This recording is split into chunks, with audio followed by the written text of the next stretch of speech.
for the change the Karnataka Chief Election Commission? No, we are not making any allegation about at present against the present chief election CEO of the election commissioner, and we are not demanding that. We are only urging him to take a proper action, and re-enumeration should be done wherever such things have, such illegal, immoral things have happened. ಮುಂದಿನ ಕ್ರಮ ಏನಾಗುತ್ತೆ We are meeting. ನಾವೆಲ್ಲ ಸಂಪೂರ್ಣ ನಿಮ್ಗೆ ಕಾಪಿಯನ್ನ ನಾವು ನಿಮ್ಗೆ ಕೊಡ್ತೇವೆ.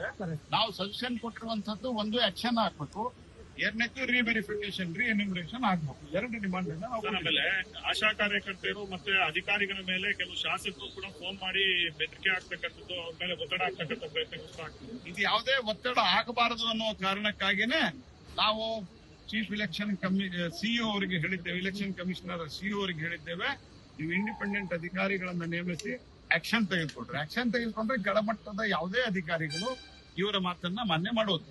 Sir, ಈಗ SR ಪ್ರಕ್ರಿಯೆಯಲ್ಲಿ ಏನೇ ಮಾಡಿದ್ರು ಆಮೇಲೆ ಸ್ಕ್ರೂಟಿನಿ ಟೈಮ್ ನಲ್ಲಿ ಪತ್ತೆ ಆಗತ್ತಾ ಇಲ್ವಾ? ಏನ್ ಹೇಳಿದ್ದಾರೆ?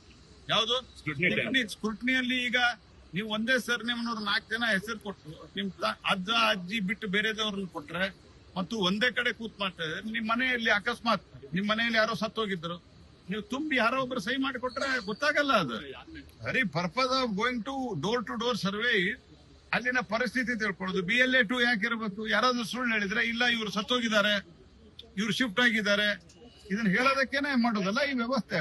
ಅವ್ರು ಒಂದ್ ಕಡೆ ಕೂತ್ಕೊಂಡ್ರೆ ಹೆಂಗ್ ಮಾಡಕ್ಕಾಗತ್ತೆ? ಎಲ್ಲಿ BLO ಬಂದು ಎಲ್ಲೋ ಒಂದ್ ಕಡೆ ಕೂತ್ಕೊಂಡು ಮಸೀದಿಯಲ್ಲಿ ಕೂತ್ರೆ, ದರ್ಗಾದಲ್ಲಿ ಕೂತ್ಕೊಂಡ್ರೆ ಅವ್ನು ಬಾಂಗ್ಲಾದೇಶದಿಂದ ಬಂದಾನೆ, ಎಲ್ಲಿ ಬಂದಿದ್ದಾನೆ ಹೆಂಗ್ ಗೊತ್ತಾಗತ್ತೆ ಇದು?